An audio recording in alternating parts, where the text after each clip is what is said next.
Este é o Irã, uma das civilizações mais antigas do mundo. Nos últimos 500 anos, o Irã tem existido no mapa mundial com estas mesmas fronteiras, e não há uma única superpotência que não tenha tentado invadir o Irã, sejam os romanos, árabes, mongóis, turcos, Rússia ou até mesmo a Grã-Bretanha. Toda superpotência tentou conquistar o Irã, e uma das principais razões para isso é que o Irã está na encruzilhada do mundo. É o único país que conecta 3 continentes: Europa, África e Ásia. Irã de hoje faz fronteira com 7 países. No lado leste, faz fronteira com o Paquistão, Afeganistão e Turcomenistão. E no lado oeste, compartilha fronteiras com o Iraque, Turquia, Armênia e Azerbaijão. Além disso, o Irã também tem acesso a 3 mares. Ao norte, fica o Mar Cáspio, e ao sul estão o Golfo Pérsico e o Golfo de Omã. No lado sul do Irã, está um dos pontos mais importantes e perigosos do mundo, conhecido como o Estreito de Hormuz. Cerca de 20% do fornecimento mundial de petróleo e gás passa por este ponto.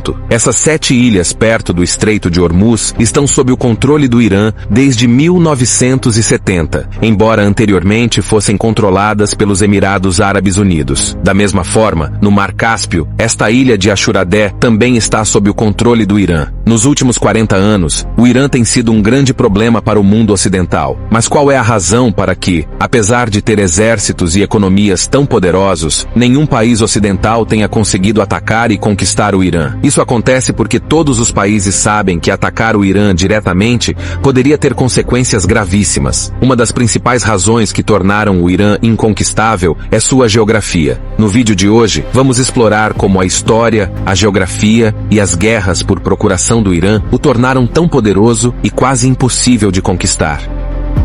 Primeiro, vamos entender a geografia do Irã. No sul e oeste do Irã está a Cordilheira dos Montes Zagros. Esta cadeia de montanhas se estende ao longo da costa do Irã até o Iraque. E, finalmente, a Turquia, no oeste. Ela oferece ao Irã uma excelente proteção natural contra invasões estrangeiras. Toda essa área é muito rochosa e extremamente difícil de atravessar. As montanhas Zagros beneficiaram enormemente o Irã em 1980, quando o Iraque invadiu o Irã. O plano do Iraque era primeiro capturar a província rica em petróleo de Cuzistão e, em seguida, avançar para a parte central do Irã para tomar o controle das principais cidades iranianas e esmagar a Revolução Iraniana, porque todos os países árabes estavam preocupados que os efeitos da Revolução Iraniana pudessem se espalhar para o resto do mundo árabe. No entanto, nos 2 anos seguintes, os exércitos iraquianos conseguiram chegar apenas ao Cuzistão. Eles fizeram várias tentativas de atravessar as montanhas Zagros para tomar o controle do Irã, mas foram mal sucedidos. Eventualmente, o exército iraniano empurrou as forças iraquianas de volta e entrou no Iraque. Mas então enfrentaram problemas de abastecimento, porque, enquanto o exército iraquiano conseguia facilmente suprimentos de suas cidades, o exército iraniano encontrou grande dificuldade em obter suprimentos de armas, já que os principais depósitos e cidades do Irã estavam do outro lado da Cordilheira dos Zagros. Por isso,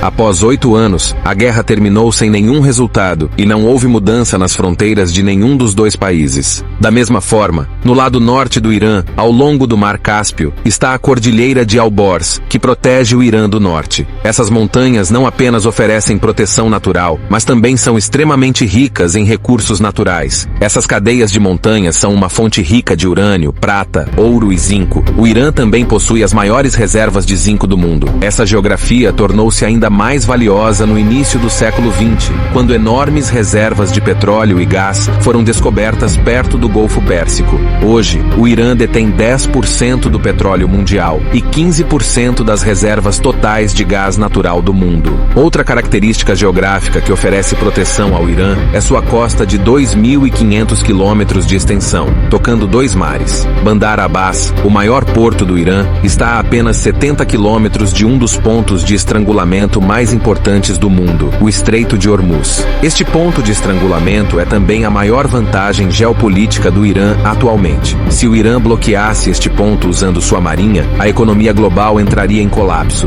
pois 15% do fornecimento de energia do mundo passa por aqui para alcançar a Ásia e a Europa. Agora, mesmo que alguém consiga atravessar essa costa e as 2 cadeias de montanhas e entrar no Irã, enfrentará a segunda maior barreira, os desertos de Lut e Kavir. O deserto de Lut Beirut é conhecido como o lugar mais quente da Terra, porque em 2005 foi registrada aqui uma temperatura de 70 graus Celsius. Devido a essa geografia difícil e incomum, conquistar o Irã sempre foi quase impossível. Mas no mundo de hoje, outro fator que torna o Irã tão poderoso é sua estratégia geopolítica. Primeiro, se olharmos para a demografia do Irã, sua população é de cerca de 90 milhões, dos quais 95% são muçulmanos xiitas. Cerca de 62% da população é persa, 16% são azeris, 10% são curdos, e os 12% restantes são baluches, lures, árabes e povos túrquicos. Antes da Revolução Xiita de 1979, o Irã era um país liberal e um aliado muito forte dos Estados Unidos na região. As relações eram tão cordiais que os Estados Unidos forneciam ao Irã jatos militares. Mas, após a chegada do Imam Khomeini, toda a dinâmica geopolítica mudou. Você pode se surpreender ao saber que, antes de 1979, o Irã e Israel tinham muito boas relações. Na verdade, o Irã foi o segundo maior país de maioria muçulmana a reconhecer Israel em 1948. No entanto, quando o Imam Khomeini chegou ao poder, ele manifestou forte apoio aos palestinos e declarou Israel como o inimigo número 1 do Irã. Teherã cortou todos os laços diplomáticos com Israel, cancelou todos os voos para Israel e converteu a embaixada israelense em Teherã em embaixada palestina. A primeira consequência disso foi que as relações do Irã com Israel e com os Estados Unidos começaram a se deteriorar. Mas essa deterioração não se limitou apenas a Israel e aos EUA. Todos os estados árabes ao redor do Irã ficaram em alerta após a Revolução Xiita. Eles temiam que a ideologia do Irã pudesse se espalhar para os estados árabes e prejudicar suas monarquias, já que a maioria desses estados árabes eram monarquias. Essa foi a razão pela qual todos esses estados árabes apoiaram coletivamente Saddam Hussein em 1980 para atacar o Irã. Agora, o Irã também começou a perceber que, se quisesse sobreviver, precisaria propagar sua ideologia para outros países. Como havia vários países árabes entre o Irã e seu maior inimigo, Israel, e esses estados árabes eram fortemente contra o Irã, ele precisava encontrar uma maneira de ameaçar Israel, apesar da distância. Isso levou o Irã a começar a apoiar grupos que eram anti-Israel ou anti-sionistas, como o Hamas na Palestina, o Hezbollah no Líbano, a Brigada Fatemiyun na Síria, o Al-Badr no Iraque e os Houthis no Iêmen. Toda essa rede é chamada de Eixo da Resistência, e por meio dessa rede, o Irã exerce pressão não apenas sobre Israel, mas também sobre os países árabes, forçando-os a pensar 1000 vezes antes de tomar qualquer medida contra o Irã. Um exemplo recente disso é que, quando Israel começou a bombardear Gaza, o Hezbollah no Líbano disparou mísseis contra Israel, e os Houthis iemenitas começaram a atacar navios israelenses e americanos que passavam pelo Mar Vermelho com drones. Essa estratégia de guerra por procuração tornou o Irã bastante perigoso. Já que estamos falando de estratégia de guerra, é importante mencionar a tecnologia de drones do Irã aqui. Em janeiro de 2024, quando os Houthis lançaram continuamente ataques com drones contra contêineres que passavam pelo Mar Vermelho, a França usou um míssil Aster 15 Terra-Ar de $1 milhão para derrubar um drone Shahed iemenita que custava apenas $20 mil.